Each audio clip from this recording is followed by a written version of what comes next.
suelo pélvico. Nos dice, bueno, que es importante mencionar que el control de los músculos de tipo voluntario se da entre los 6 y 9 meses de edad.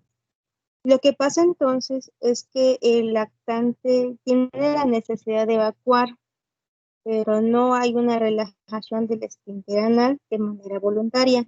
Y es entonces cuando el lactante necesita hacer el esfuerzo para darle la salida a las heces. ¿Y cómo se va a presentar? La forma de presentación o la forma de diagnosticarlo según los criterios de Roma 4 incluyen dos criterios. El primero, que la defecación sea difícil o dolorosa, acompañada de llanto, que esta dura durante al menos 10 a 20 minutos y que da paso a heces blandas, o sea que sí evacúa el lactante, aunque es doloroso, y descartando algún otro problema orgánico. Es decir, estreñimiento o que haya un problema de, de tipo agenesia. El tratamiento nos dice que se resuelve espontáneamente después de las 3 o 4 semanas. Esto podría decirse que es algo que pasan el 15% de los lactantes y que no es necesario un tratamiento, por lo cual es importante recalcarle a la madre que o no haga estimulación anal o no le dé el uso de laxantes, porque si hace esto puede condicionar al esfínter a solamente realizar las evacuaciones cuando se le hace la estimulación o cuando se le da un laxante. Y bueno, eso es todo el tema, y la importancia de esto es familiarizarlos con la disquesia, ¿no? Porque luego las madres vienen a nosotros diciéndonos, no, es que mi bebé al momento de evacuar empuja y llora. Y eso lo ven como algo malo, como algo patológico. Y hay que hacer el diagnóstico diferencial con el estreñimiento. Y esto sería todo.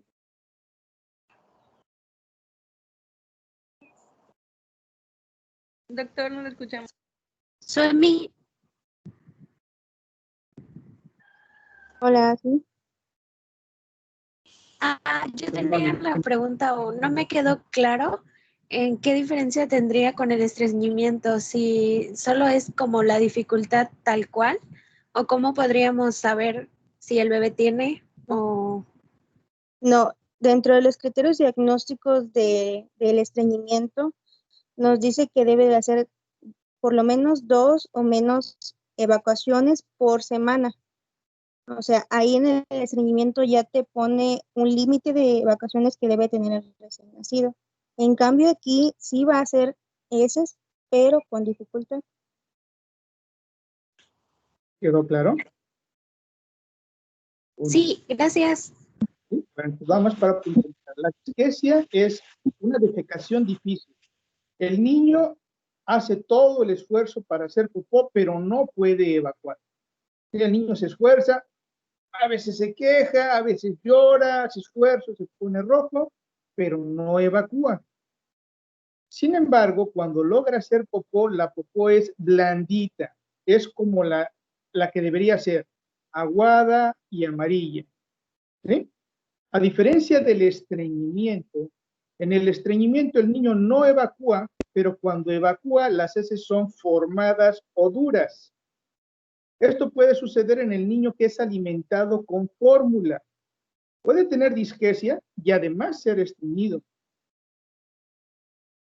Vamos a puntualizar.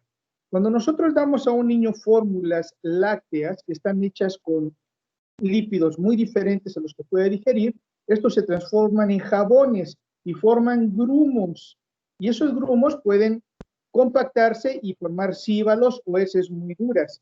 Entonces el niño, aunque evacúe, va a tener mucho dolor, mucho quejido, pero la popó es dura.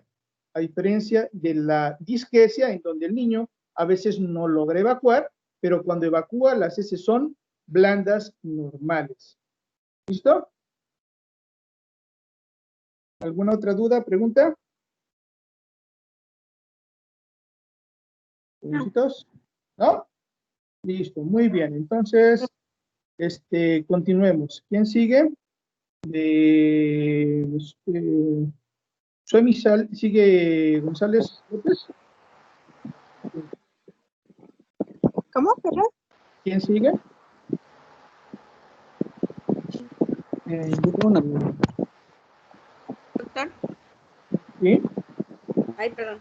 Habían quedado unos temas pendientes de la clase pasada. No sé si van a pasar ya. Sí. Vamos a continuar. Yo tengo el tema de fundamentos de reanimación neonatal, pero no sé. No sé. No, primero solo me falta toca. el tema de... ¿Quién me habla? ¿Manuel? No. Manuel habló. Sí. Sí, a ver, Manuel, ¿qué pasó ahí? Doctor, una pregunta sobre el último tema. Sí, dime. La disquesia se debe a que el bebé no relaja sus músculos y el estreñimiento. Sí hay relajación, pero no puede expulsar la materia porque está muy sólida. Así es. ¿Quién ha estado estreñido?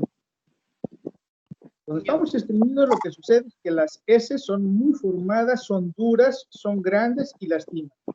Entonces el niño puede tener dolor, aunque tenga relajación de esfínteres, por el dolor que tiene, él voluntariamente aprieta el esfínter anal y no evacúa. Y cuando evacúa, hace muy duro. El niño con disquesia es un niño que las heces son normales, pero cuando está evacuando, no puede relajar el esfínter anal. La parte voluntaria del esfínter anal no la relaja. Entonces le cuesta trabajo. Aprieta la colita y aprieta la pancita, pero no hay relajación del esfínter anal. Ahora bien, como bien nos puntualizaron, no se debe de estimular el ano innecesariamente, pero podemos hacer algunas maniobras que nos ayuden a que el niño relaje o pueda relajar su esfínter anal. Una de esas es cuando el niño tiene mucho pujo, pero nosotros ya corroboramos que el niño hace blandito, entonces lo que hacemos es flexionar los muslos del niño sobre el abdomen, y entonces podemos ayudarle separando las nalguitas para que el esfínter se relaje. En muchas ocasiones esto es suficiente. El reflejo gastrocólico en el niño está muy marcado y a veces nada más con esta maniobra es más que suficiente. Otra es tranquilizar a la mamá. Es bien importante que tranquilicemos a la mamá, porque si la mamá siente que no le está ayudando a su bebé, va a estar todo el tiempo preocupada y va a estar llamándonos. Entonces, lo que podemos hacer es a mamá que en la pancita del bebé, en el abdomen del bebé, haga masajes de la parte derecha baja del abdomen hacia arriba, de derecha a izquierda y de arriba a abajo en el marco izquierdo. Podemos pedirle que haga pequeños movimientos circulares a forma de masaje y que se entretenga ahí un rato a la mamá. Eso va a tranquilizar al niño y va a tranquilizar a la mamá, y es bastante probable que el niño también puede evacuar. Otra maniobra que se ha intentado y en muchos niños da resultado es despertar la relajación del esfínter anal dando pequeños golpecitos en la rodilla del niño. ¿Sí? Quien ha estado estreñido sabe que cuando a veces nos golpeamos las rodillas, como que nos tranquilizamos y más fácil relajamos el esfínter anal. Son algunas maniobras que podemos utilizar para tranquilizar a mamá y pueden ayudar al bebé.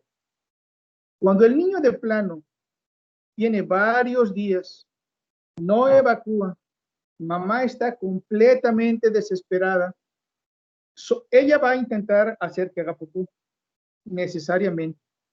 Lo más socorrido que utilizan son los supositorios de glicerina. El supositorio de glicerina lo único que va a hacer es, en el momento que se introduce en el anito, abre el anito y el niño evacúa. ¿Sí? pero no debemos de acostumbrarlo a que siempre el niño evacúe con supositorio. Es preferible con un termómetro rectal, bien lubricadito con aceite con agüita, lo vamos a introducir un poquito en el anito, no más de 1 centímetro, y lo único que vamos a hacer es movimientos suaves circulares al principio, y después vamos a traccionar o empujar hacia abajo el anito, muy suave. Vamos a hacer esto en el anito. Metemos el termómetro y lo bajamos despacito, suavecito para que se relaje. Hay que procurar hacerlo las menos veces posibles, pero si el niño está muy inquieto, mamá está desesperada, el niño no evacúa, pero el niño cuando evacúa hace blandito, lo podemos hacer. ¿Listo? ¿Algo más? Doctor, ¿me puede repetir las tres primeras, lo de flexionar el muslo y lo de tocarnos? No escuché qué parte. Okay. Lo que vas a hacer es doblar cuando el niño está pujando, vas a subir las piernas sobre el abdomen y las vas a colocar los muslos sobre el abdomen. Eso. Y después puedes separar con tus deditos, separar las nalguitas del bebé para que el esfínter se abra un poquito. Eso puede ser más que suficiente. Otras, entonces, en las rodillas del bebé le van a dar pequeños golpecitos, le decimos a mamá que le dé pequeños golpecitos, a modo de que el niño se tranquilice y puede evacuar. ¿Sí? ¿Algo más? No, No quedó claro. Pero eso es para cuidar. Doctor, una pregunta. Dime, mi amor. En los pacientitos que comentábamos que entonces los problemas son por fórmula, ¿esos temas los vamos a ver más adelante? Sí, mi amor. Lo del estreñimiento. Sí, eso Ok. sí. Sí, mi amor. Ok. Gracias. A ti, mi amor. ¿Alguien más? Listo, Manuel. No, doctor, gracias. A ti, pues mira, muchas gracias.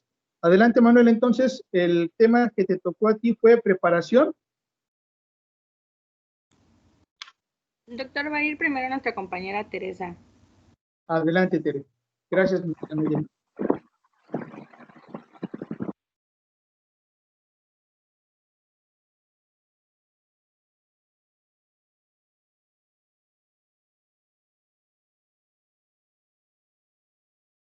Tere.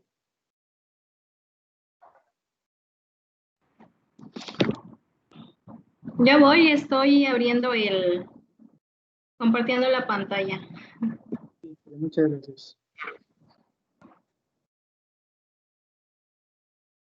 Fracturas deportistas. Ay, no sé por qué me apareció eso. Es otro tema que tenía preparado. Pero no estamos en traumatología.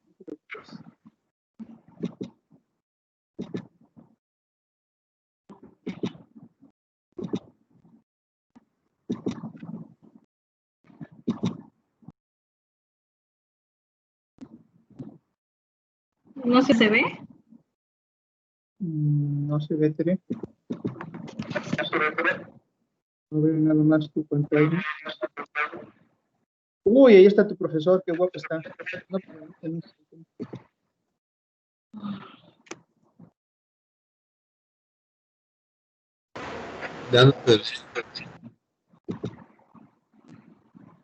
Sí, es que me aparecen Si no hay otros, huevo, la presentación al grupo. me aparecen otros PowerPoint que no son míos. Fusilado de... Tienes que darle en examinar para que lo puedas abrir directo desde tu computadora. Sí. Ahí está, ya me apareció. ¿Ahora sí se ve? ¿O no? No. No. Nada. Mándalo al grupo.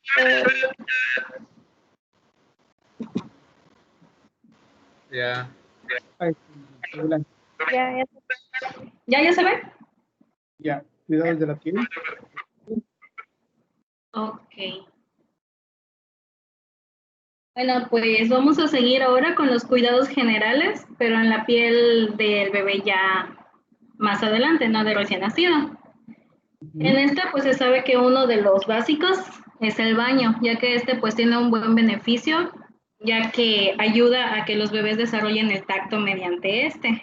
De igual forma pues participa en su maduración y en su desarrollo neuronal.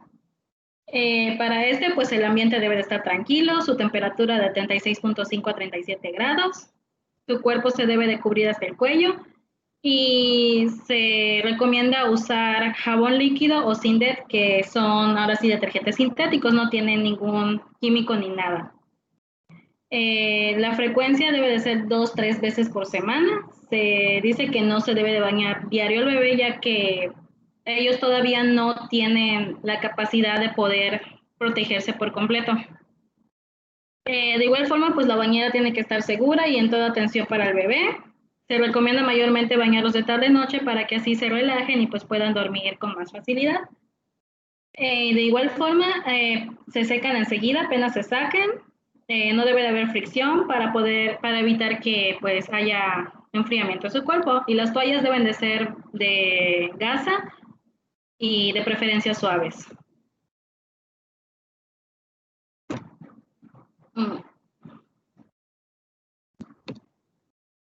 Bueno, en sus cuidados en sí, después del baño, se recomienda que se le apliquen las sustancias hidratantes, ya que pues para mantener la piel que se mantenga más tiempo hidratada. Entre estos se les puede poner emolientes, ya que estas lo que hacen es producir una capa que es oclusiva y pues esto impide que se evapore rápidamente el agua. De igual forma los humectantes, entre estos se recomiendan la vaselina y la parafina líquida y activos de efecto filmógeno. Estos pues igual lo que hacen simplemente son unas macromoléculas que se van a depositar en el estrato córneo y van a retener el agua y de igual forma van a mejorar esas propiedades. También se recomienda que en los bebés ya se use protección solar. En menores de 6 meses, pues no se recomienda que salgan a la luz del sol, todavía no deben de estar expuestas a esta. Pero por cualquier forma, pues estos igual son muy vulnerables a la radiación UV y por eso pues no se les debe de sacar por ningún motivo. Ya cuando son mayores de 6 meses, en caso de que vayan a estar expuestos, pues se recomienda utilizar crema protectora que tengan filtros físicos y de preferencia que hayan sido formuladas específicamente para piel de bebé, ya que no pueden usar el mismo bloqueador solar que nosotros, ya que ellos tienen otros componentes.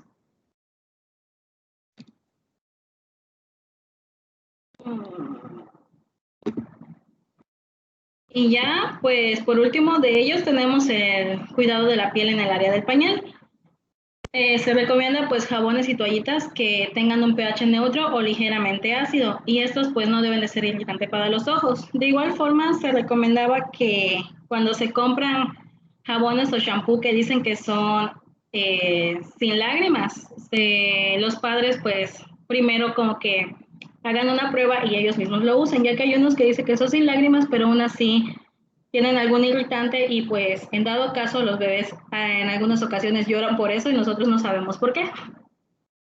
En la limpieza pues siempre se debe de realizar de adelante hacia atrás. Esta de igual forma para evitar la colonización de las bacterias que se encuentran en el área del ano. Y los pañales deben de utilizarse que sean con capacidad absorbente y que tengan buena aireación. Estos pues no hay un horario en específico para cambiarlo, por lo tanto se tiene que estar constantemente vigilando hasta que ya los padres determinen que el pañal ya llegó a su capacidad y cambiarle para evitar la irritación. De igual forma es preferible que se les ponga emolientes, que sean pasta o pomada en lugar de crema o aceite, ya que estas pues tienen mejor adherencia al área. Y de igual forma, uno que muchos cometemos el error es el de usar talcos. No se debe de usar talcos porque lo que provoca es que haya una colonización bacteriana en esta área por la humedad y la combinación con la pomada. Y pues en sí son todos los cuidados generales de un bebé. Excelente. ¿Preguntas, comentarios? ¿Sí? ¿Qué digo yo? ¿Quién dijo yo?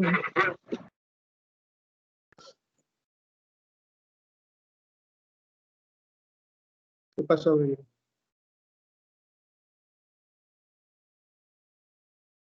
¿Ibas a hacer algún comentario? Hola, hola. ¿Sí? Bueno, yo tengo una pregunta. Sí, para lo del factor de protección solar para los sí. niños, ¿cuál es la indicada para ellos? Ya que como tienen la piel más sensible, dudo mucho que un factor de protección de 30 como para adultos sea el adecuado. Mira, recordar que la piel del bebé es más sensible. Un factor de protector por arriba de 40 no te ofrece ninguna ventaja sobre nada. Entonces, lo más importante es, primero, el niño no debe exponerse directamente al sol por periodos prolongados, jamás, porque tiene una pérdida de calor y de agua impresionante. Entonces, lo ideal es que los niños no se expongan directamente al sol, sobre todo en las zonas donde la radiación ultravioleta es más intensa. Entre las 12 del día, las 3 de la tarde, lo ideal es que no. Ahora, es suficiente con que el niño se mantenga bien hidratado y bien lubricada la piel. Lo más importante es que no utilicemos ni ningún producto que tenga ni aromatizantes, ni tampoco colorantes, porque pueden ser hipersensibles para la piel del niño. Si tú vas a utilizar un protector solar, ¿ya? Pues en realidad la única recomendación en pediatría es que sea un factor que no sea mayor de 40, porque no te va a dar ningún tipo de ventaja, y sea algún producto con poca reactividad en piel. Fuera de eso, no debería de utilizarse. ¿Ya llevaron dermatología? Ya, doctor. Bueno, para algo más específico, el niño que tiene una dermatitis actínica o el niño que tiene una dermatitis de contacto por los productos químicos que utilizan los bloqueadores, pues ya eso se lo dejamos específicamente al dermatólogo, ¿vale? Ok. Lo más importante y algo que quiero que quede bien remarcadito, porque es una costumbre, sobre todo en los lugares donde hace mucho calor, que se baña al niño 2 veces al día y hasta a veces 3.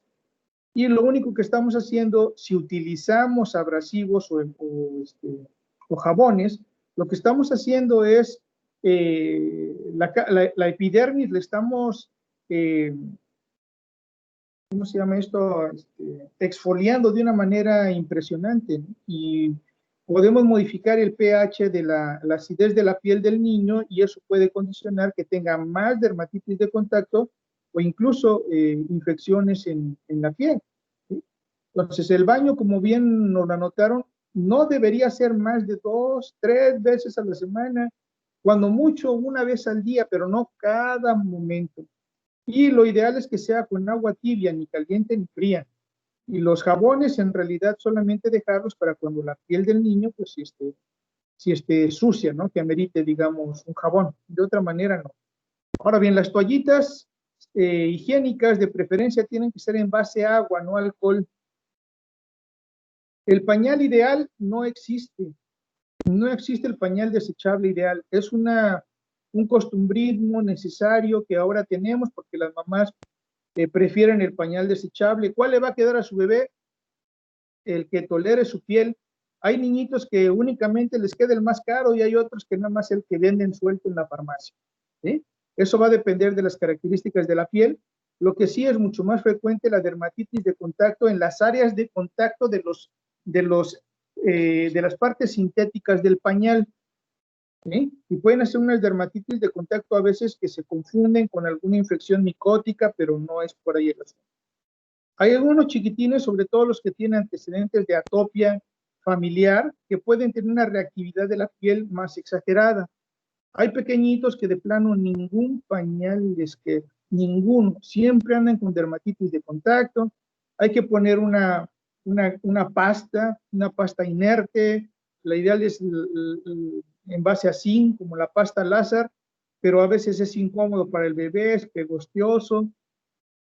En otras ocasiones se puede intentar, cuando de plano ningún pañal le queda al niño, poner una tirita de algún material de algodón en las partes de contacto y digamos, en el extremo, pues hay que regresar a la antigüita, ¿no? Utilizar pañales de gasa y algodón, como los utilizamos nosotros, que no utilizamos de pañales desechables. ¿Listo? ¿Alguna duda, pregunta? ¿Sí? ¿Quién levantó la mano? ¿Quién dijo yo? Hay 3 levantando la mano. Bueno, veo que mis 2 compañeros, Teresa y Moisés, también tienen la mano levantada. Pero... Sí, dime. Adelante. Para Entonces, lo que mencionó de la dermatitis de contacto. Sí. ¿Qué pasó? La dermatitis de contacto es muy frecuente en el niño, muy frecuente. La mayoría de las veces es por el contacto con las partes sintéticas del pañal. Si ustedes se fijan, todos los pañales desechables, o la gran mayoría ahorita, tienen una parte que es elástica y un material que es plástico, ¿sí? Elástico y plástico, en algunas ocasiones la fricción o el contacto hace que la piel se inflame y hacen dermatitis de contacto. Entonces ahí lo más recomendable es poner una pasta lasa. A veces se puede utilizar cuando es muy importante, alguna crema que tenga algún esteroide, y únicamente se utiliza por periodos cortísimos, nada más en lo que desinflama. Lo ideal es que ese tiempo mejor utilice un pañal de tela. Recordar que todos los esteroides sí son antiinflamatorios muy buenos, pero se absorben por piel y además causan una atrofia de la piel del niño. Hay algunos productos que las mamás los utilizan como si fueran milagrosos, afortunadamente ya menos, pero todavía aquí en el estado hay casos de síndrome de Cushing por uso de esteroides en pomadas, en ungüentos para recién nacidos. Entonces lo ideal es mejor solo utilizarlos en casos verdaderamente extremos, por el periodo más cortito y preferentemente no usarlos. ¿Alguien más? Y lo que mencionó que no se usa, no es recomendable usar lo que son los talcos, aunque algunas mamás, no sé, creo que lo usan en los bebés. No hay como una edad en la que sí se pueda como que usar, o simplemente no se usa para nada en ninguna edad. Bueno, la respuesta te la vas a contestar. ¿Qué es el talco? ¿Qué es el talco? ¿Alguien sabe qué es el talco? Pregúntenle rápidamente a su ordenador qué es talco. ¿Cómo se hace el talco? Me parece que el talco es un derivado del calcio. Ajá. Pero vaya, a fin de cuentas es un polvo extremadamente fino. Sí, es un polvo muy finito, es un polvo de silicato, ¿no? Pero es un polvo. ¿A quién le gusta la carpintería o la herrería o cositas de esas? ¿A nadie? Bueno, cuando vamos a hacer un pulido fino, utilizamos un grano fino. Entonces, si tú a un bebé le pones siempre talco, por la humedad de la piel del niño, el sudor, el calor y el talco, se forma una masita que es muy finita, pero al final de cuentas es abrasivo, es un exfoliante, ¿sí? Entonces puede lastimar la piel del bebé. Y además, si tú respiras polvos de esos finitos, puede causar problemas respiratorios. Entonces, lo más conveniente es que no se utilice. Ahora, es contra las costumbres, no podemos hacer mucho. La mamá se lo va a poner cuando ella acostumbra talco, porque lo ha utilizado su mamá, su abuelita, su tía, la prima, los vecinos, va a ser muy difícil que lo deje. Entonces, lo que podemos recomendar es que únicamente utilice talco en las áreas flexoras o interarticulares, por ejemplo, en las ingles, o atrás de las rodillitas, ¿verdad? O en las axilas, pero no en el cuello, no en exceso, porque va a ser un poquito difícil que una mamá que está sensibilizada y que toda su vida, todo el mundo en su casa lo utiliza, lo deje de usar. Entonces, si la mamá se presta a una opinión, hay que recomendarle que no lo haga. Si la mamá, por cultura, no te va a entender ni te va a hacer caso, pues mejor conserva la consulta y dile que lo use poco. Al final de cuentas, pues, de la consulta es de lo que vivimos. Si la mamá se siente agredida, lo más probable es que vaya a ir con otro que le dé la razón y ese sí va a ser más bueno. ¿Vale? Preferencia, no usarlo. ¿Alguien más? Sí, doctor, gracias. ¿Alguien más? ¿Alguien más? Bueno, ¿con qué continuamos? No, doctor, gracias.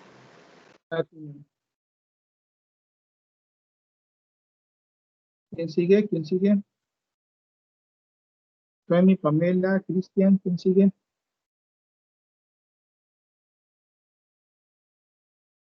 ¿Quién dice yo? No sé. El primer tema de reanimación. ¿Manuelito? ¿Quién? ¿Dejó el tema 1 de la guía, doctor? Sí. Ah, ok, entonces va Manuel, mi compañero Manuel. Yo tengo el 2. Ok. A ver, ándale, Manuel Armando Espinosa. Adelante. Permítame, déjame compartir. Sí, claro que sí. Bueno, lo que lo preparas, también en la plataforma, les dejé un espacio para que van a subir la presentación que tienen ustedes, la que están elaborando, para darle sostén a su charla. Van a subirla en esa área que dice...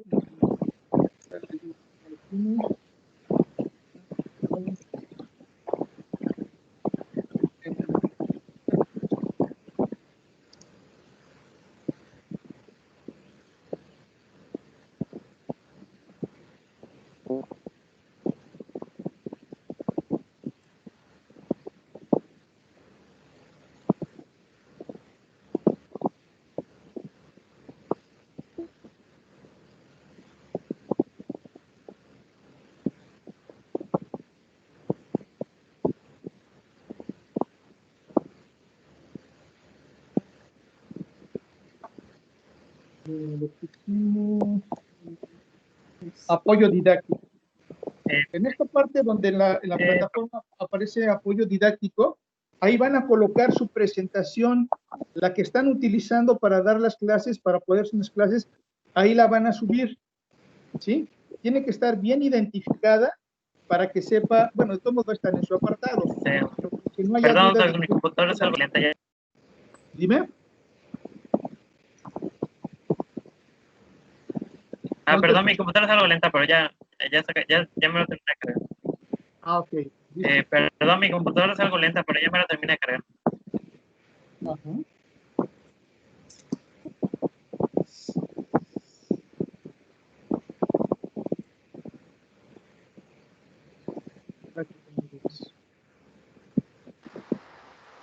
Doc, nada más como duda, en esa carpeta vamos a colocar las presentaciones, todas las que hemos hecho hasta ahora, ¿correcto?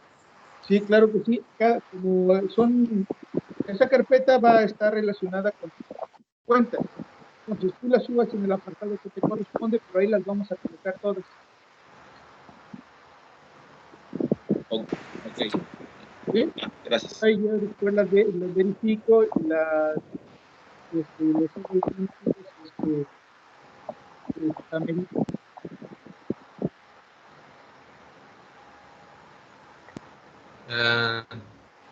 No entendí qué dijo, doctor, lo de las carpetas, pero le voy a preguntar a mis compañeros, es que mi internet está fallando demasiado y no le escucho por ratos.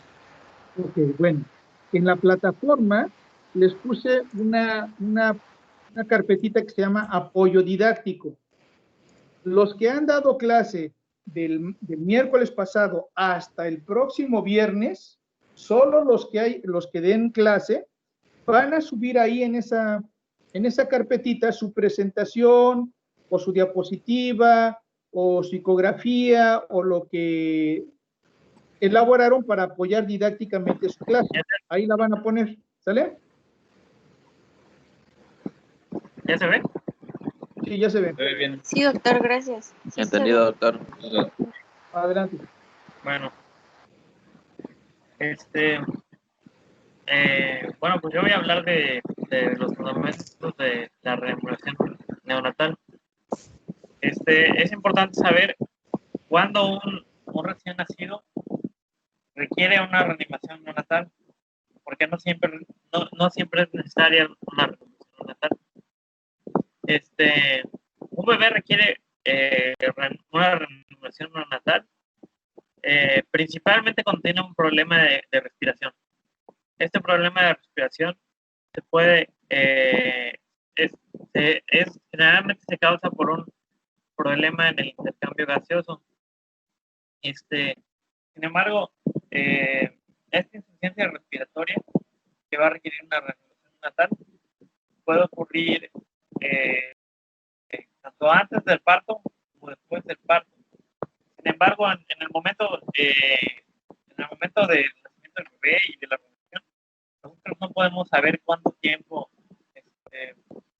lleva a este bebé con una insuficiencia respiratoria, por lo que tenemos que tratarlo como si llevara mucho tiempo, independientemente de la situación. Bueno, vamos a recordar que pues el feto, lógicamente, cuando está dentro de la madre, pues no respira, toda su sangre está oxigenada y todo el dióxido de carbono se desecha por medio de la madre. La sangre oxigenada del feto viaja a la vena umbilical, de ahí a la vena cava inferior, de ahí al corazón y regresa. Cuando el bebé nace, va a haber una serie de cambios. Va a tener como y puede utilizar sus propios pulmones. Primero, el bebé lo vamos a separar de la placenta al cortar el cordón umbilical. Después, el líquido de los alveolos, el líquido amniótico se va a reemplazar por oxígeno. Y por último, los vasos sanguíneos de los pulmones se van a dilatar, y esto va a hacer que el flujo sanguíneo de los pulmones del bebé se contraigan y empiece a generar su propio oxígeno. Ahora, la reanimación neonatal tiene 5 pasos esenciales. La primera es la evaluación inicial, donde nosotros tenemos que determinar qué tan grave está el bebé. Tenemos que determinar si el bebé está bien y puede tener su primer contacto con la madre, o está grave y es necesario que se lleve un calentador y se evalúe. Después tenemos que evaluar vías aéreas. Tenemos que ver si sus vías aéreas están despejadas, y si no son despejadas, pues tenemos que apoyar la respiración. Después tenemos que administrar una ventilación al bebé para sacarlos de la apnea o bradicardia que tengan. Si esta ventilación no funciona, tenemos que realizar decompresiones torácicas al bebé. Y si ya ni la ventilación ni las compresiones funcionan, tenemos que administrarle al bebé adrenalina, pero esto como último recurso. Y esto es toda mi parte.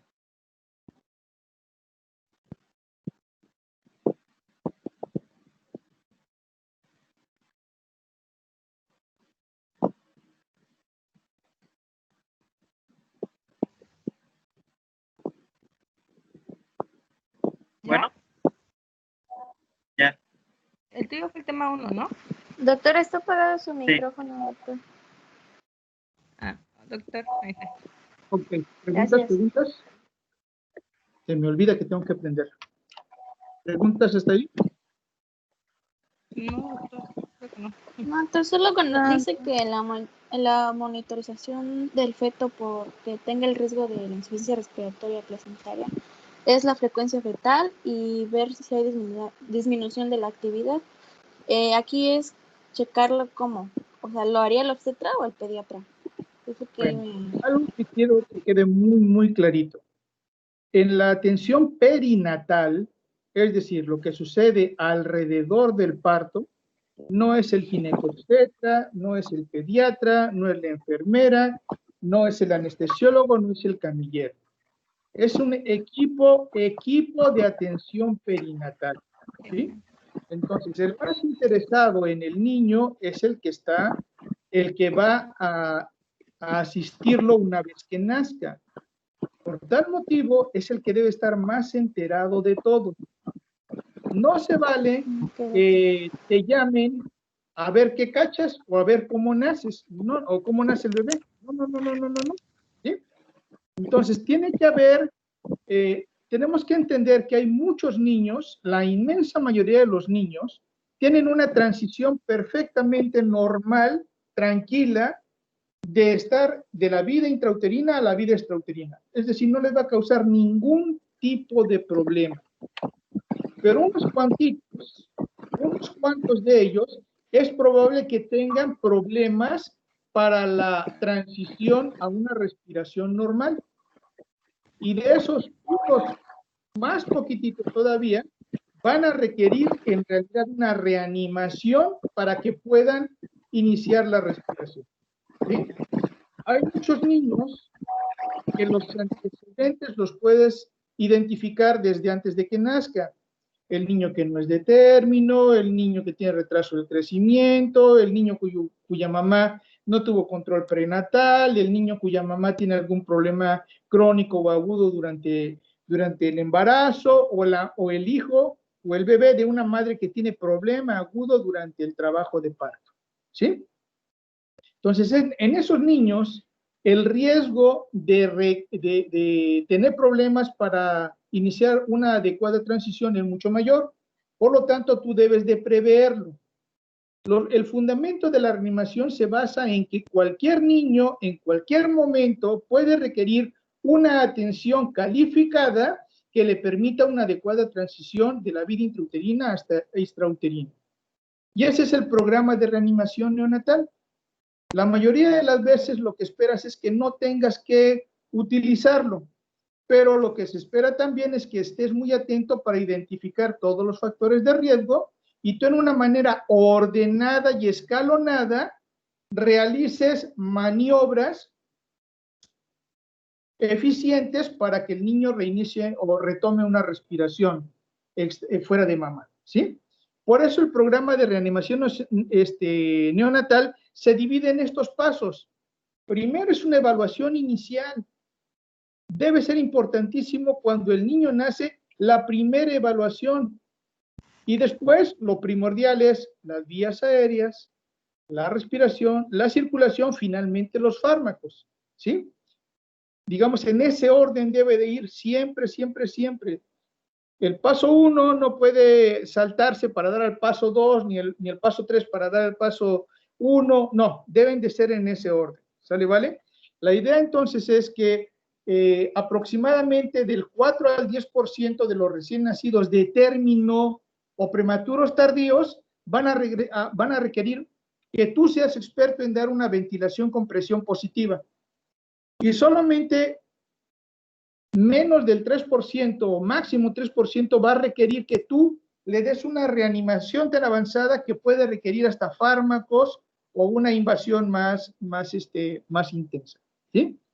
Pero lo importante de esto es que tú sepas que el niño debe transitar de la vida intrauterina a la vida extrauterina de la mejor forma.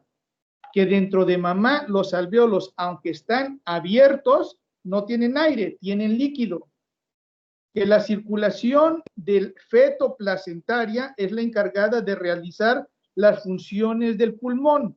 Por lo tanto, en la vida intrauterina, la sangre puentea de la aurícula derecha a la izquierda, es decir, de la sangre, digamos, la sangre que en la vida extrauterina va a ser desoxigenada, en la vía intrauterina es la más oxigenada y pasa directamente a la circulación sistémica a través de la aurícula izquierda. O bien, cuando llega a pasar algo de sangre a los pulmones que no están funcionando, esa sangre se deriva otra vez hacia la circulación sistémica a través del conducto arterioso. Pero una vez que el niño nace, debe de desencadenar un montón de fenómenos que hacen que el niño respire, haga una primera inspiración y esos alvéolos se abran y se llenan de aire. El momento del parto evacúa parte del líquido que está en los alvéolos y en las vías aéreas. Pero cuando el niño hace su primera respiración, que es la más poderosa de toda nuestra vida, expande la jaula torácica, abre los alvéolos y hace que las paredes se tapicen del factor surfactante y queden abiertas, y exista progresivamente mayor número de alvéolos funcionales y mayor cantidad de sangre pase al pulmón. ¿Sí? Eso debe de ir en una forma ordenada. Si no sucede así, entonces surge una patología que se llama circulación fetal persistente o hipertensión arterial pulmonar, que es lo mismo. A final de cuentas, si el niño no entabla esa transición, ese abrir de los alvéolos y se llenen de aire y dilatar los vasos arteriales para que fluya mejor la sangre y hay una adecuada hematosis alveolo-capilar, si eso no sucede, el niño está en muy graves problemas, porque va a tener una hipoxia que no va a poder corregir. Y la vía final común es la circulación fetal persistente. ¿Listo? Pregunta. ¿Por qué se abren los vasos sanguíneos al nacimiento? ¿Quién me responde? Adelante. Pues el libro decía que se dilatan por la misma respiración, por la necesidad de, porque ya hay inspiración de aire en los alvéolos y es lo que genera que se dilaten las arterias cercanas a los pulmones. A ver, ¿cómo te explicas que eso sucede? ¿Cómo, doctor? No escuché, perdón. ¿Cómo te explicas que eso sucede? Pues, no sé, doctor, decía que disminuía las resistencias pulmonares y la sangre así viajaba a los pulmones porque pues ya necesitamos que haya la hematosis. Pero me imagino que es por la liberación de óxido nítrico en los vasos sanguíneos. Óxido nítrico sintetasa, exactamente. ¿Y quién hace la liberación? ¿Qué provoca la liberación de óxido nítrico sintetasa en el endotelio vascular pulmonar?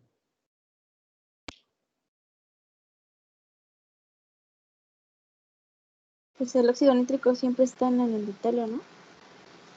No necesariamente. Entonces, ¿por qué están en vasoconstricción los vasos pulmonares? Porque no tienen una carga aumentada de oxígeno y es lo que pasa cuando ya respira. Ajá. Perfecto. Cuando ya respira ya llegan las cantidades necesarias para la liberación. Ok. A ver, Manuelito, quítame tantito tu presentación, ¿o me están viendo? Sí, yo sí lo estoy viendo. ¿Sí? Ok. Yo sigo viendo la presentación. Dime, mi amor. Yo igual sigo viendo la presentación. Okay. Yo lo veo dividido con Julián. No sé si Julián para quitar igual, como que activa y desactiva, a lo mejor se atoró. ¿Ya dejaron de compartir la pantalla? No. Sí, por favor, quítala un poquito a ver si me ven y trato de explicarles algo. Vamos a repasar un poquito de fisiología. Ya lo quité. Gracias, hijo. Bueno, ¿por qué metemos aire a los pulmones? ¿Por qué entra aire a nuestros pulmones? ¿Quién me dice? Marco. A ver, ¿quién levantó la mano? Cristian, dime. Bueno, la respiración está sostenida por la contracción del diafragma. ¿Sí? Entonces, tenemos tendríamos un volumen de aire y una diferente presión interna frente a la del medio externo. Entonces, estas diferencias de presiones que permitía la entrada de aire, o algo así, recuerdo. Hay un cambio de la presión. Ok. ¿Alguien más? Yo, Adelante. pues para mantener los alvéolos permeables y no se colapsen. Ok. Vamos a imaginarnos, vamos a recordar en anatomía cómo está nuestra jaula torácica, ¿sí? Nosotros que en la parte más externa, ¿qué es lo que tenemos? Piel. Y luego más adentro, tejido celular subcutáneo. Y después, ¿qué tenemos en la jaula torácica? Las costillas y músculos, ¿sí? Las costillas son huesos largos que están unidos al frente y atrás por una estructura rígida, en el niño menos rígida, pero al final cuenta lo que hacen es una jaula, ¿sí? Y esa jaula se mueve abriendo y cerrando los espacios entre las costillas. ¿Quién hace que esos espacios aumenten o disminuyan? Los músculos respiratorios inspiratorios. El más importante es el diafragma, que está en la parte más basal, y cuando se contrae de una cúpula pasa a ser aplanado. Y eso jala las costillas y hace que están así, las jala y hace que modifiquen los diámetros de la jaula torácica, ¿sí? Entonces lo que nosotros tenemos es una jaula torácica que se expande con la inspiración por contracción de los músculos, ¿sí? Cada vez que contraemos los músculos inspiratorios, la jaula torácica se hace más grande. ¿Y qué le pasa a todo lo que está ahí adentro? A ver, Suemi, ¿qué le pasa a todo lo que está dentro de la jaula torácica cuando la hacemos grande? Cuando contraemos los músculos y la jaula se hace más grande. Los huesos se jalan hacia afuera para que la jaula se hace más grande. ¿Qué le pasa a todo lo que tenemos ahí adentro? Adelante. Pues se expande. Dime. Se expande y hay aumento de la presión. Se jala hacia afuera, se jala hacia afuera. Todo lo que está ahí está adherido por el líquido pleural que está entre las capas de la pleura, ¿verdad? Y la pleura está pegada a la pared interna de la jaula torácica y a la pared visceral de los pulmones y de todas las estructuras del mediastino, pero está adherida por un líquido que no permite que se separe, aunque permite que se deslice. Entonces, cuando nosotros jalamos la jaula torácica hacia afuera, jalamos toda la pleura hacia afuera y los pulmones que están así los hacemos de esta manera. ¿Qué tenemos adentro de los pulmones? ¿Cuáles son esas pequeñas estructuras que están ahí? Se llaman alveolos o bronquios o bronquiolos, etcétera, que son huecos que en este momento, pues, dentro de la vida, del medio intrauterino están llenos de líquido, pero una vez que nosotros respiramos, el líquido se va, digamos, a drenar una parte al pasar por el canal de parto, digamos, nos exprimen un poco, y después al salir del canal de parto hacemos una fuerza negativa, es decir, vamos a estar apachurrados en el canal de parto, y una vez que salgamos, ya no vamos a tener la presión externa del canal del parto, y por la elasticidad de los tejidos se van a expandir. El niño llora y jala la jaula torácica hacia afuera. Y al jalar la jaula torácica, todos los alveolos que están así apachurraditos, van a jalarse hacia afuera y se van a llenar ¿de qué?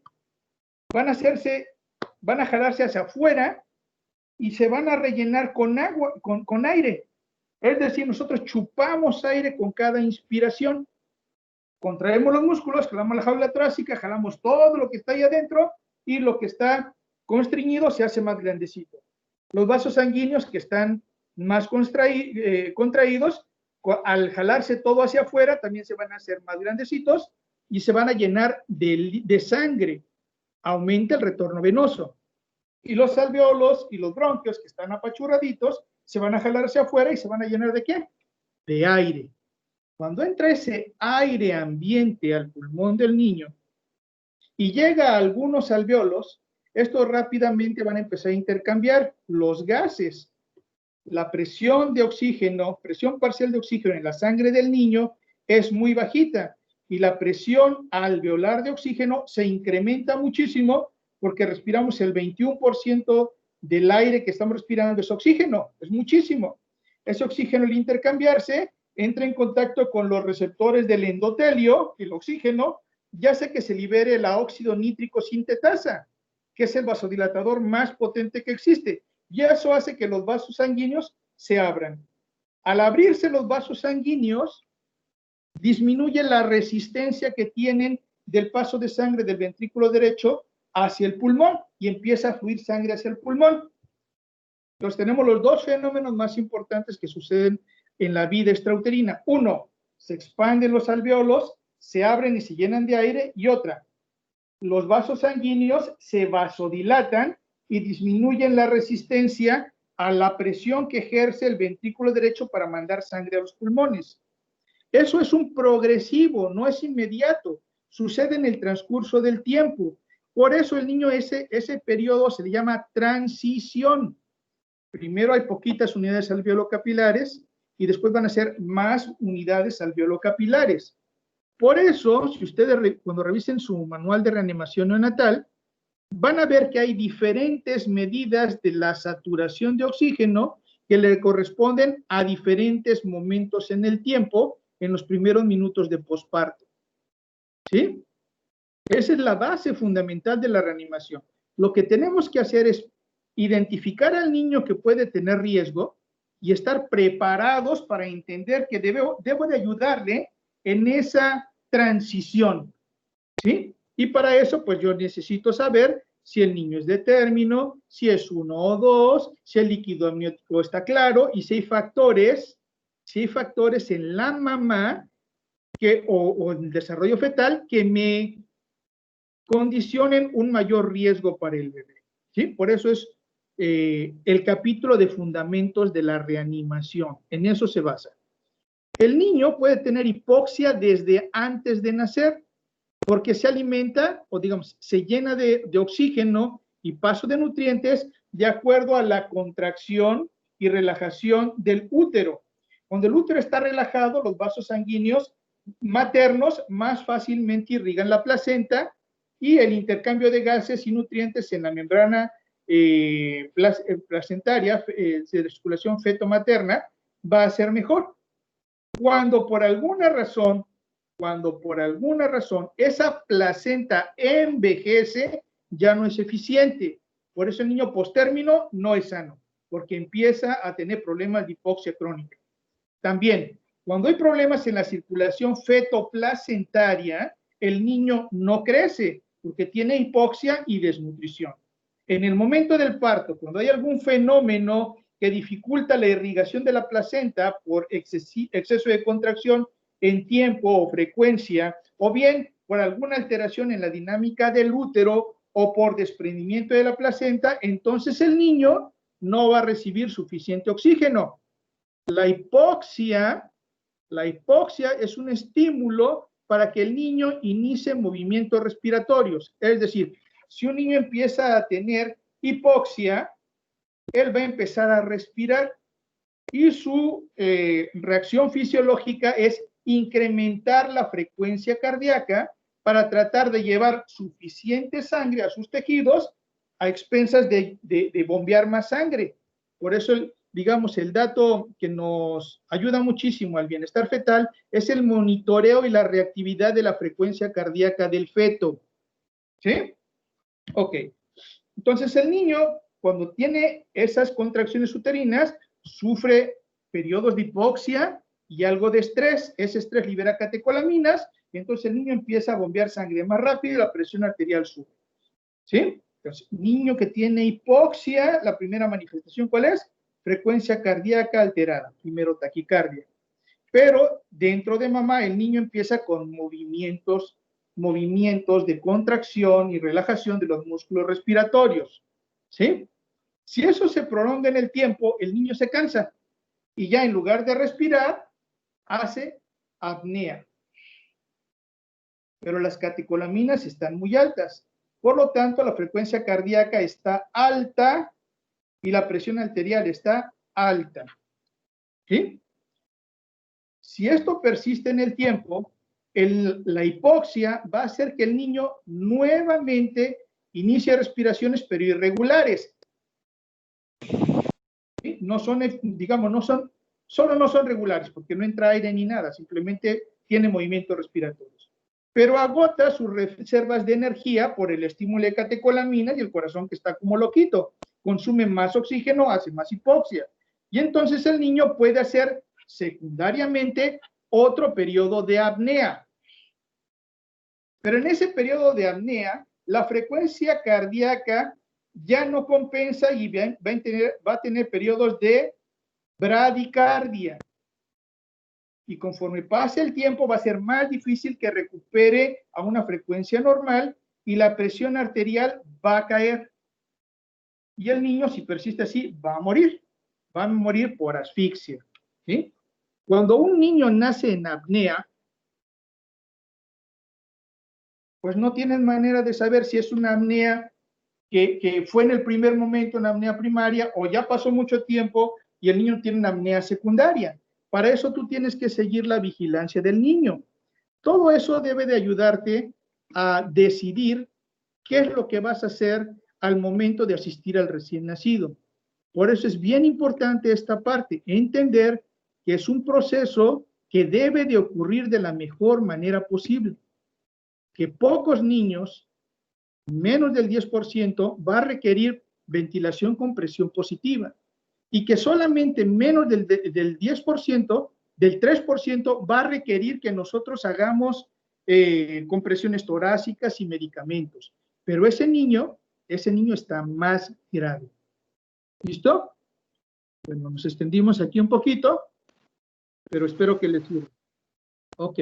¿Quién sigue? Sí, doctor, gracias. Sí, doctor, sí se comprendió mejor. Ok. ¿Quién sigue? Yo, doctor. Adelante, mi amor. Yo creo que terminamos contigo porque ya son 4:40. Adelante. Sí, se está viendo. Ujú. Es rápido, creo.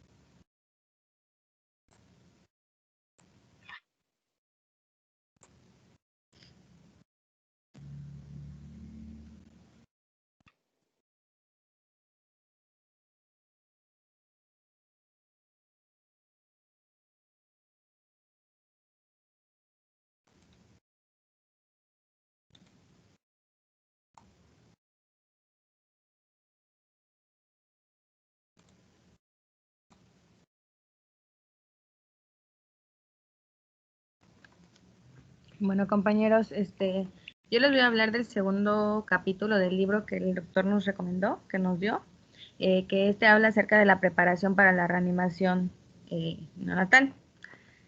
Entonces, este apartado básicamente habla de, pues, cómo nosotros debemos de prepararnos y preparar nuestra área de trabajo para, pues, cuando se necesite realizar esta maniobra. Ahorita no vamos a ver técnica ni nada, esto toca más adelante. Y no más que empiece.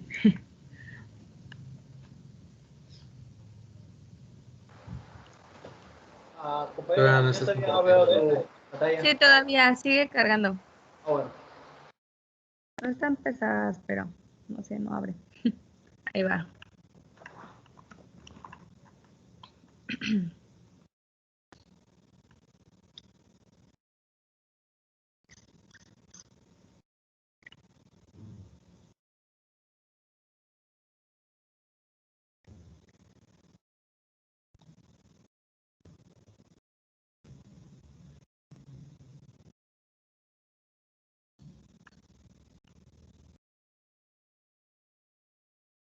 ¿Ya las pueden ver? Sí. Creo que sí, ¿no? Ok. Sí. Bueno, entonces vamos a comenzar. Los objetivos pues de la preparación como tal de esto va a ser que tenemos que preparar el grupo de reanimación, como había comentado el doctor hace un rato. No solo va a ser una persona encargada, sino va a ser un equipo multidisciplinario y que se va a encargar de todo esto. Siempre tiene que, bueno, tenemos que prepararnos ante pues, cualquier situación en la que se puedan requerir más manos, ¿no? Vamos a determinar los factores de riesgo perinatales, identificar al líder del grupo, porque siempre, como en el RCP de los adultos, como ya habíamos visto en urgencias, siempre tiene que haber alguien que coordine todo esto, ¿no?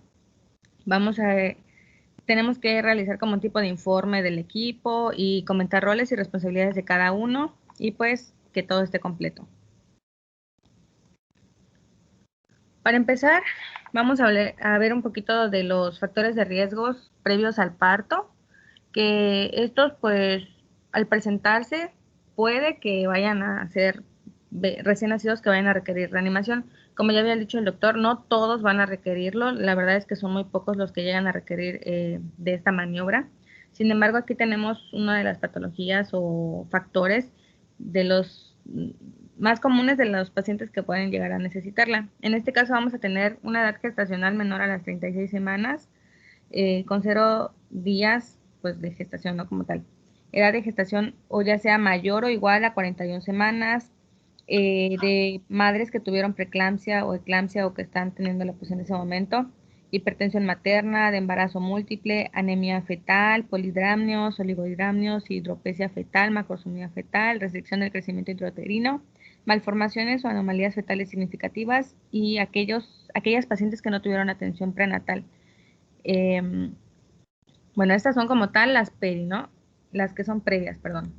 Ahora, de las que vamos a tener durante el parto, pues aquellas que vayan a ser partos por cesáreas de emergencias, partos asistidos con fuerzas o ventosas, que según yo ya no se debían de usar, sin embargo creo que en algunos hospitales sí se siguen utilizando. Aquellos que vengan con presentación de nalgas, mencionaba, ¿no? U otra presentación anormal, de las que pues ya vimos que no deberían de estar.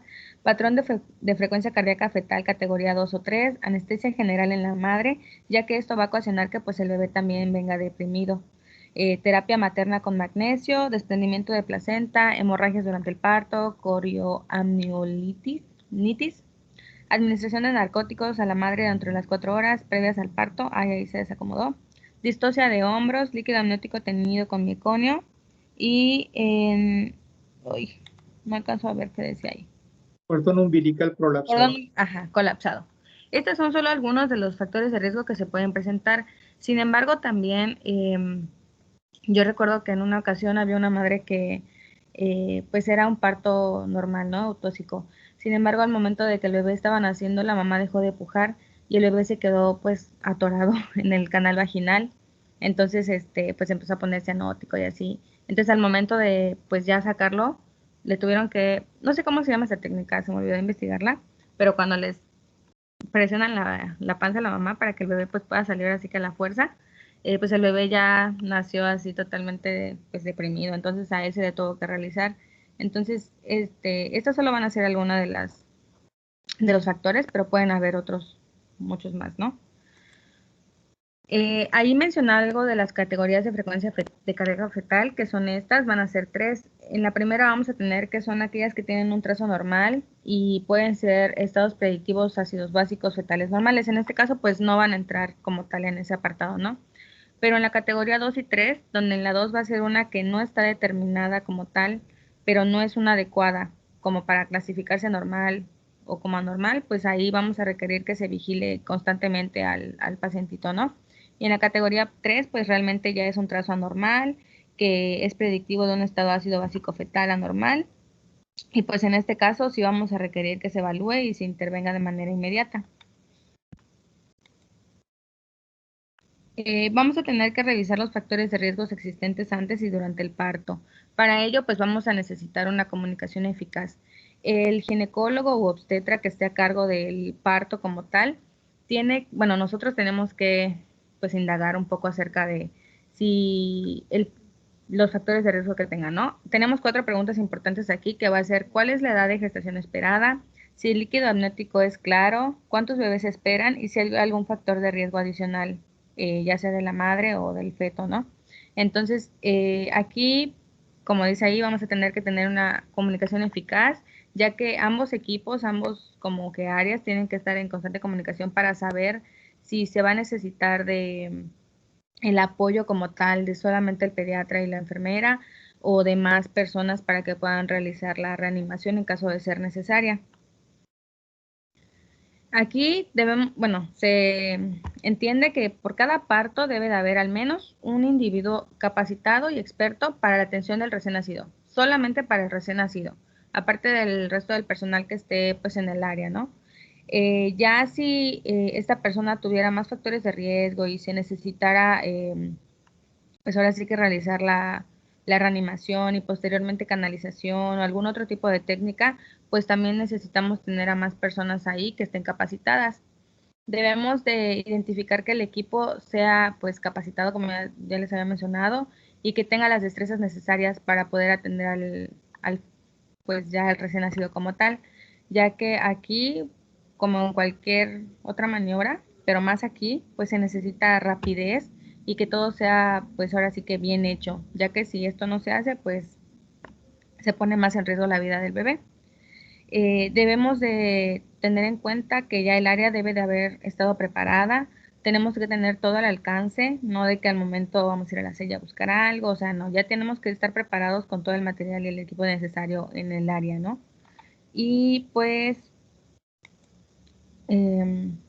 aquí hay una lista que más adelantito lo vamos a ir viendo poco a poco de cómo debe de estar todo, donde igual, bueno, supongo que en las áreas de la toco o en las salas de expulsión ya se cuenta con una lista, normalmente las enfermeras cuentan con una lista en donde está todo el material que debe de estar, ¿no? O sea, ellas verifican al momento de entrar a su turno que contengan todo este material en su área en caso de requerirse.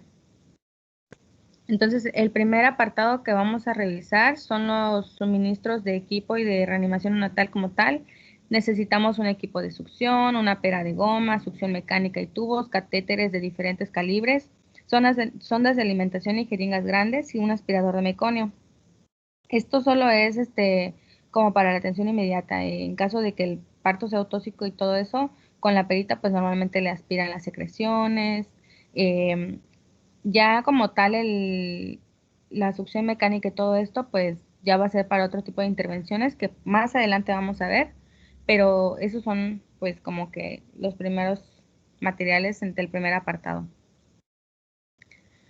Para el equipo de ventilación por presión positiva vamos a necesitar dispositivos para proporcionar ventilación de presión positiva como tal, las máscaras para con tamaños especiales para recién nacido y bebés prematuros, que aquí les puse un ejemplo de una, la verdad es que son súper chiquititas y ahí creo que se me alcanza a ver en la foto del bebé. Estas pues son especiales y el ambú obviamente es súper diferente al de pues un adulto, ya que necesitamos mucho menos cantidad, ¿no? Fuentes de oxígeno, fuentes de aire comprimido, un mezclador de oxígeno para mezclar el oxígeno y el aire como tal ahí, ¿no? O sea, el que viene de la pared con el que se va a conectar aquí como el botecito que les puse arriba. Un oxímetro de pulso y una tabla con objetivos de la saturación de oxígeno, que esto igual más adelante lo vamos a ver. Todo esto tiene que estar pues cerca. Normalmente todo está conectado, ya instalado ahí en las salas o en el lugar donde se va a atender al bebé. En una pues camilla especial se podría decir, donde pues ya donde está acostado el niño es como una camilla, no recuerdo ahorita su nombre, pero incluso estas ya tienen una pesa integrada y ya tienen aquí pues para tomarles la temperatura y todo eso. ¿No es cuna térmica? Cuna térmica, ándale. Estas cunas térmicas, como les decía, pues ya tienen todo eso.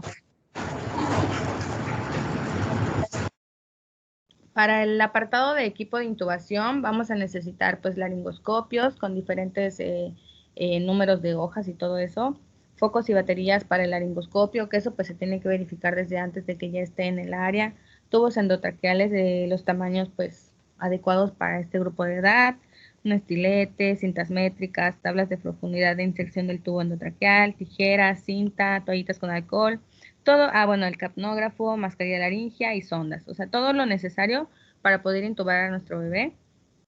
Esto realmente pues venía así como que en un listado ahí, ¿no? Pero ya normalmente viene listo acomodado. En el apartado de medicamentos vamos a necesitar adrenalina, soluciones, normalmente se utiliza la salina, destroxa, solución salina normal para enjuagues, que en este caso creo que se refería más al agua, al agua esta que viene estéril en botellitas también. Y jeringas pues de diferentes tamaños, ¿no? Para poder ya sea administrarlos o poder enjuagar, depende, ¿no? Lo que se le vaya a hacer al bebé.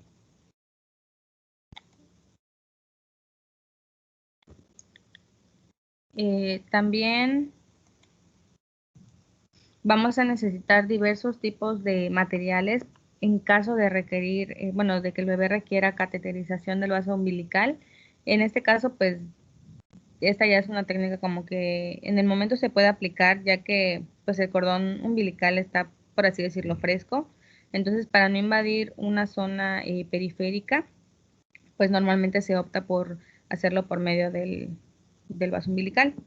Entonces, para esta técnica se van a requerir guantes estériles, soluciones, cintas umbilicales, pinzas pequeñas, jeringas, los catéteres adecuados para esta técnica, porque pues no son los mismos que se utilizan para una vía periférica. Las agujas salinas para pues verificar que esté en el lugar correcto, y pues vendajes, ¿no? O las fijaciones adecuadas que contenga el hospital en ese momento para poder fijar este catéter.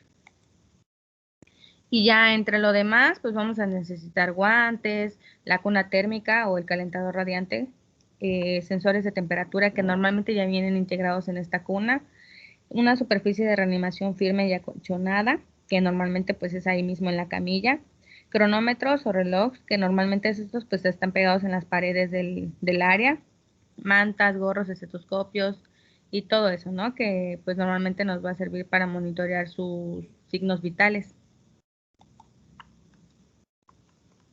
Para los bebés muy prematuros vamos a necesitar hojas de laringoscopio del tamaño 00, perdón, que estas decía que eran opcionales, pero pues siempre en estas áreas deben de haber pues de esos tamaños, ¿no?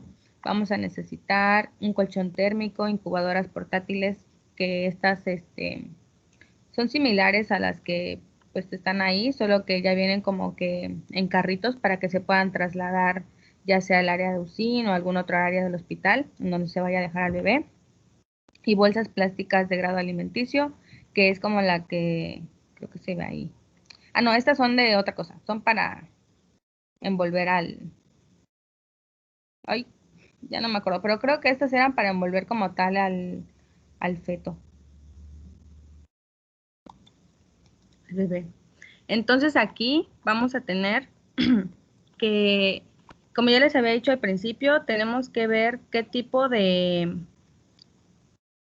como que de rutina o de manejo le vamos a dar a nuestro bebé en cuanto pues haya un factor de riesgo o diversos factores de riesgo y necesite pues la reanimación pulmonar, cardiopulmonar. Y en este caso vamos a realizar las 4 preguntas prenatales. En este caso aquí nos pone un ejemplo, ¿no? ¿Cuál es la edad de gestación esperada? 36 semanas o 29 semanas de gestación. Esto va a variar, obviamente. El líquido amniótico, si es claro o no. Si sí es claro o si tiene manchas de sangre. ¿Cuántos bebés esperan? 1 o 2, depende. Si hay factores de riesgo adicionales, pues la hipertensión gestacional o preeclampsia. Vamos a llamar a nuestro equipo para que esté pendiente en caso de ser requerido. Vamos a identificar a un líder en el equipo de reanimación.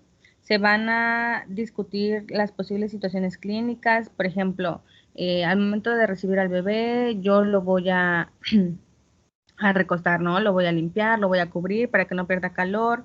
Otra persona va a conectar el oxígeno, lo va a intubar. O sea, depende de qué se vaya a hacer en el momento, es cómo saber asignando ahí los roles, ¿no? Decía aquí pues que se debe de demostrar una rutina organizada. Para calentar pues vamos a usar ya como tal vamos a tener que haber llegado antes a encender la cuna térmica, porque pues esta normalmente está apagada, se va a encender, se va a poner a la temperatura adecuada. También se pueden utilizar toallas o mantas calientes, que creo que no siempre hay, porque pues ya normalmente lo hacen con la cuna. El sensor de temperatura, siempre verificar que funcione, gorros, más que nada, o sea, esto es para ya sea cubrir al bebé, pero si no, pues con la misma manta se le puede poner. Las bolsas plásticas que mencionaba en la diapositiva anterior, aquellos que son menores de 32 semanas de gestación, y colchones térmicos, igual para ellos. Para despejar las vías aéreas, pues vamos a utilizar peras de goma, las sondas. Esto pues ya debe de estar instalado en nuestra pared con nuestro equipo de succión. para poder aspirar pues lo que tenga, ¿no? Que le esté obstruyendo ahí. Y un aspirador de meconio, estetoscopio para auscultar su frecuencia cardíaca. Al momento de ventilar, pues vamos a necesitar que nuestro flujómetro esté fijado a 10 litros por minuto. Un mezclador de oxígeno, que pues esto ya está normalmente ahí en la pared también. Un dispositivo de ventilación a presión positiva, máscaras de diferentes tamaños, como ya lo habíamos visto. Las ondas de alimentación, que estas muchas veces se utilizan igual para aspirar, o sea, se les meten por la boquita y pues se les va aspirando, o muchas veces ahí en el momento les hacen como ciertos lavados gástricos, les pueden meter solución y ir sacando para poder retirar el meconio. Para oxigenar vamos a necesitar equipo para proporcionarles flujo de aire o como tal, bueno, ahí mencionaba libre de oxígeno, pero pues es aire puro, algo así entendí.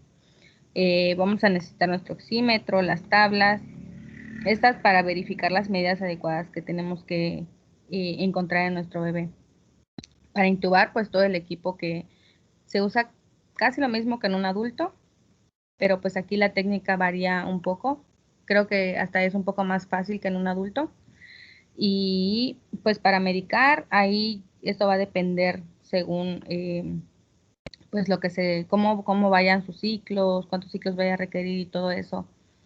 Pero más adelante se va a ver en la reanimación neonatal cuál es la técnica, la frecuencia de las compresiones y todo eso que se va a necesitar hacer y cuál es la cantidad de medicamento que le vamos a aplicar a nuestro bebé. Y pues como tal sería todo. Otra cosa aquí igual que les quería comentar era que los roles aquí no van a ser como que fijos, no siempre va a ser un solo líder, o sea, siempre se va a tratar obviamente de que sea la persona que tenga más conocimiento o más experiencia en el área. Sin embargo, si estas personas, pues, no sé, en el momento se dan cuenta de que pueden cambiar algún rol o algún tipo de papel ahí, pues igual lo pueden hacer, siempre y cuando estén seguros de que se sepan las técnicas correctas y todo eso. Y pues ya, no sé si tengan alguna duda. ¿Duda? Ana, ¿las ondas de alimentación siempre van a ser de la misma medida? No. Hay de diferente. De alimentación, sí. Ok. Hasta donde yo vi, sí. Lo que va a variar, pues, son las otras. Pero esa, pues, normalmente es como que creo que es la más chiquita, de hecho, que hay. Bueno. Bueno, aquí en la preparación del equipo, es bien importante que sea muy cuadrado esto. Lo que está allí es lo que vamos a utilizar, no otras cosas. Es lo que está perfectamente demostrado que es útil, otras cosas no. Y se van a utilizar exclusivamente para el apartado que le corresponde. Vamos a ir eso desglosándolo poco a poquito, ¿sí? Hay algunas prácticas que ya no se hacen. Los lavados gástricos no se hacen, ¿sí? Por ejemplo. Ahora bien, no den por asentado que la enfermera les va a tener listo el material. Eso no es cierto en ningún lado, a no ser que haya equipos de respuesta para reanimación muy bien estructurados. Ustedes deben de verificar junto con el médico que esté con ustedes que todo el material esté listo y sea funcional. Tristemente, en ningún lugar te van a tener todo listo nada más para que tú llegues y lo uses. Por eso hay que saber qué es lo que se debe de contar, verificarlo antes de que lo vayamos a utilizar, verificar que funcione y si falta algo, solicitar que lo tengamos, ¿sí? No, jamás den por hecho que les van a tener las cosas listas. Ahora bien, como tú dijiste, la parte más importante es que exista un líder. El líder puede ser el más experto en el área, pero también hay que recordar que el líder no necesita inmiscuirse directamente en actividades que le quiten la atención del todo. Por ejemplo, si el más experto es el único que maneja la vía aérea y es el único que la sabe manejar bien, entonces él debe de dejar de ser líder y otra persona debe de seguir la secuencia. porque cuando él esté haciendo la asistencia a la vía aérea va a perder de su contexto todo lo que sucede alrededor. Entonces, efectivamente, el papel del líder puede ir cambiando, pero el líder es el responsable de recopilar la información que es de utilidad para el resto del equipo de reanimación. Es el que va a presentarse con el ginecobstetra y le va a preguntar los cuatro preguntas que ahí me marca cuadradamente, ¿sí? Regresa, por favor, a tu diapositiva, creo que es la 3, mija, en donde haces las 4 preguntas. Esta es la parte más importante para que las tengamos ahí muy claritas, ¿sí? Regresa, mija linda, a tu diapositiva donde pusiste de las preguntas. ¿Sí la puedes regresar? Ya, doctor, ya. Ay, no ¿Sí? descarga. Ya está ahí supuestamente. Allí. Esta es la parte más importante. Debemos de preguntar siempre, ¿cuál es la edad de gestación esperada? Si es un niño de término, es un niño que probablemente tenga poco problema para la transición. Pero si es un niño pretérmino o es un niño postérmino, ya potencialmente tiene riesgo. Ahora, el líquido amniótico es claro. Si el líquido amniótico es claro, lo más probable es que el niño no tenga problemas de sufrimiento fetal o de la circulación materno-fetal o fetoplacentaria, ¿sí? Pero si el líquido está teñido de meconio, o es un niño postmaduro, en donde la placenta ya es vieja, o es un niño que tiene problemas de hipoxia, es de casi término, y eso generó que se libere material intestinal hacia el líquido amniótico. ¿Cuántos bebés se esperan? Por cada recién nacido, debe de haber un experto en la reanimación neonatal, cuando menos uno. Si yo tengo un parto y van a nacer 2 niños, ¿cuántos equipos de reanimación debe de haber?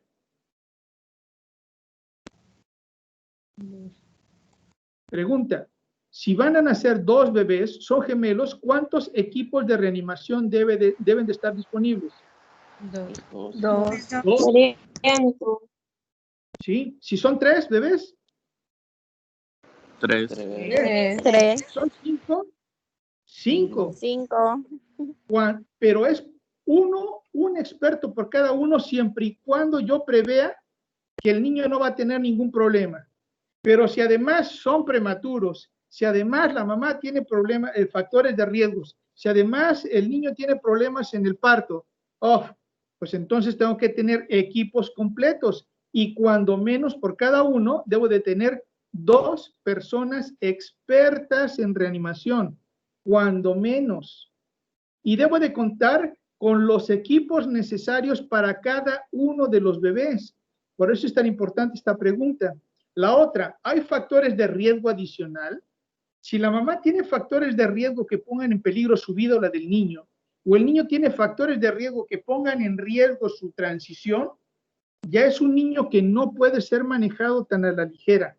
Por eso la parte más importante de esta parte es hacer estas 4 preguntas. Una vez que se tienen estas 4 preguntas, el líder debe de comunicarse eficientemente con su equipo de reanimación, porque la reanimación exitosa se basa en el trabajo en equipo, y debe de dar instrucciones claras, verificables, ¿sí? Si yo soy el líder y voy a requerir de Brian, bueno, entonces a Brian le voy a decir, Brian, tú te vas a encargar de la vía aérea. Y Brian me tiene que contestar, Daniel, ¿quieres que yo prepare todo el material para la vía aérea y me haga cargo de ella? Sí, Brian. Las preguntas deben de ser directas y claras, verificando que el receptor tenga bien identificado las instrucciones que se le dan, y el emisor verifique que dio esas instrucciones claras. Es bien importante porque ya no es como antes de que, el pediatra se hacía bola solito y a ver si podía. No. Un niño, por muy grave que esté, por muchas personas que intervengan, en 10 minutos debe estar estabilizado. En 10 minutos lo ideal es que ya sea trasladado a una unidad de cuidados intensivos o cuando menos ya esté preparado para irse. Entonces, estas 4 preguntas son clave. La otra, hay que verificar el equipamiento. Existen listas de cotejo en donde yo debo verificar punto por punto que a cada uno de los apartados esté todo el material que ahí esté enlistado. Mucho de ese material no se dispone tan fácilmente, no se utiliza siempre, pero debe estar presente. Entonces, esta es una parte bien importantísima porque es la que me va a preparar para recibir al niño. Todavía ni siquiera lo he recibido,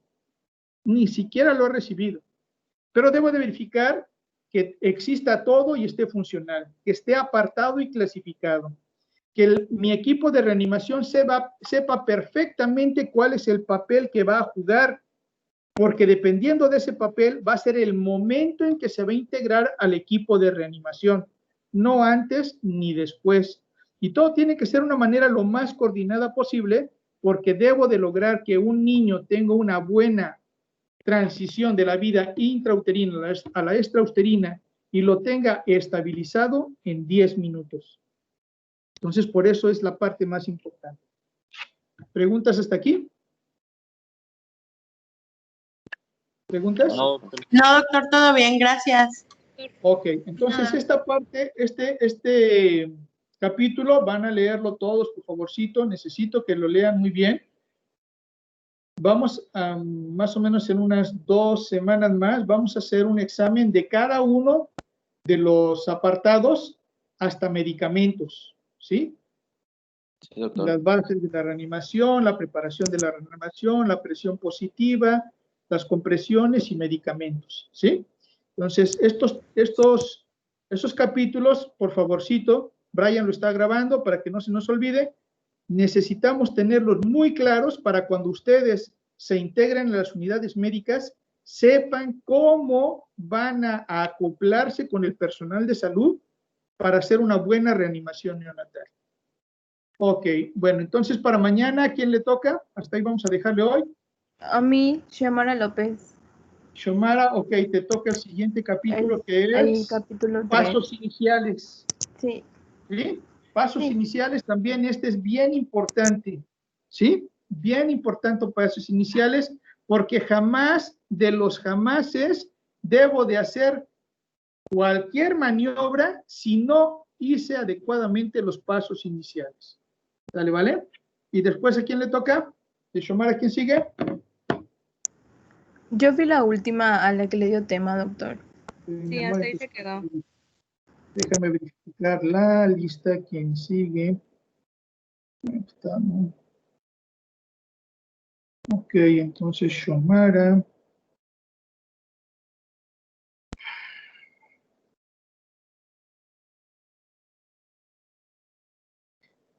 Es López Huitz, ¿eh? Sí, doctor. A ti te va a tocar el capítulo que sigue, que es, si no me equivoco, es presión positiva. Ok, doc. ¿Para mañana igual? Sí, mi amor. Ok. Mañana jueves. Y luego, yo creo que mañana nos vamos a llevar esos 2 capítulos. Y después seguiría Mejía Rubén Muñoz. ¿Estás por ahí?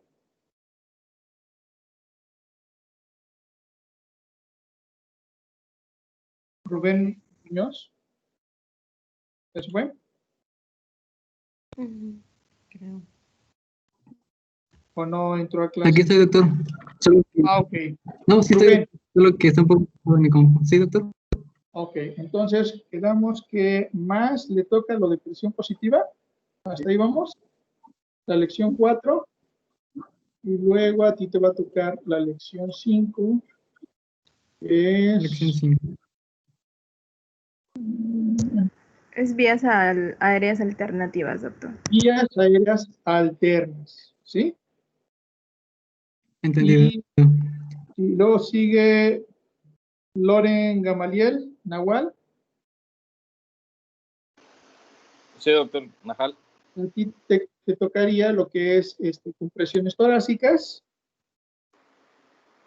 y Brian, que está grabando todo, él nos va a hablar entonces de medicamentos. ¿Sale, vale?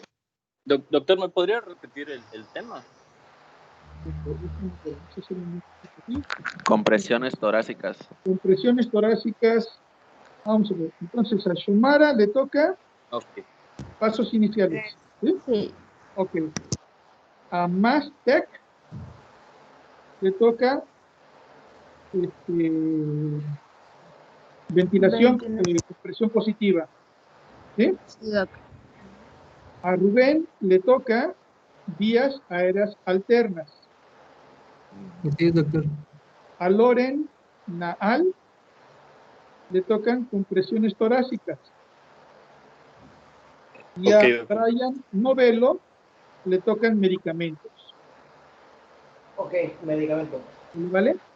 Ya hasta ahí vamos a terminar lo de la animación neonatal, no nos vamos a meter en otras cosas, no nos vamos a ver rapidito, muy somero lo que es la atención del prematuro, y hasta allí. Y con eso ya terminamos lo de recién nacido sano. Y para la próxima semana les voy a poner unas actividades en la plataforma para que empecemos a ver la patología del recién nacido. ¿Sale? ¿Estamos de acuerdo? Sí, doctor. Entendido, doctor. Bueno, besitos. Gracias. Doctor. Hasta luego, buen día. Doctor, disculpe, doctor, con Dime, mi respecto a amor. los compañeros que aún no estamos en la plataforma, la universidad nos comentó que se iba a comunicar con usted. No sé si ya nos pudo inscribir o le volvemos a preguntar a la escuela. Por eso le pedí a Cristian que me mande la relación de todos los que están asistiendo aquí a las clases, de todos, para saber quiénes faltan de los que yo tengo aquí registrados y preguntarles qué va a pasar con ustedes. Yo por mí no tengo mayor inconveniente, yo no tengo inconveniente, pero necesito saber quiénes son para que su escuela también los reconozca. ¿Sí? ¿Ok?